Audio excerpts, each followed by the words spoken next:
one of your priority bills, Senate Bill 75, that's made it through the Senate, but on its way, or I should say now in the House. Tell us where the legislation is right now, Senator. Thank you, Dean. And as you well know, we're getting closer to the end of this session with May 12th getting here sooner than we think. As you said, Senate Bill 75, that's a bill that I've been working on really. This is the third or fourth year working on this bill, of course, first year in the Senate. That bill has made it through our side of the building and is now over on the House side, and it's taken its first major step by being heard and passed out of a committee. And I want to remind people that bill touches the critical shortage need we have of teachers in school districts throughout Northwest Missouri and honestly throughout the state. A piece of the bill would remove a sunset that affects teachers in this way. Teachers that would work 32 years or longer, choose to do that, work 32 years or longer, get a little bump in their final retirement pay at the end. That's what it does to try to incentivize them to stay in the classroom a little longer.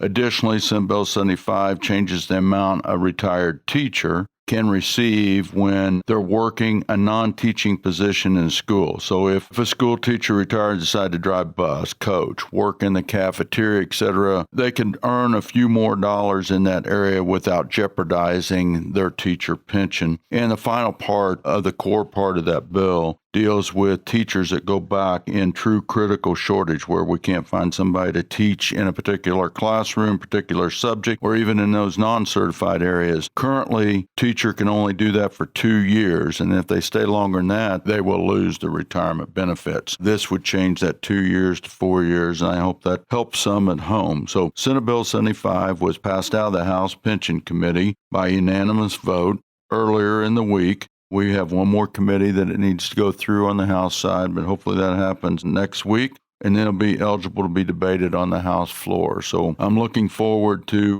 seeing that bill make it to the House floor, and hopefully after 4 years of work, or maybe it's 3 years of work, Dean, one of the two, we can get these provisions put into law. An additional thing that is coming up this week, and we really, part of our announcements at the end of the Senate session, discuss this May 5th deadline that we have in the legislature to pass a budget. That budget needs to be passed 1 week before we're truly out. The House has done their work recently. They passed out their recommendations to the budget, and those officially come over recently. Well, the Missouri Senate Appropriations Committee has been working on those recommendations. Next week, the committee will get together and we'll bang out in there what our Senate committee, what kind of changes we may want to make to the bill. And that gets the discussion started then. And quickly after that, my guess is the week after next, we'll be taking care of this on the Senate floor. Get us a little closer to that May 5th deadline that we must meet constitutionally to pass the state budget.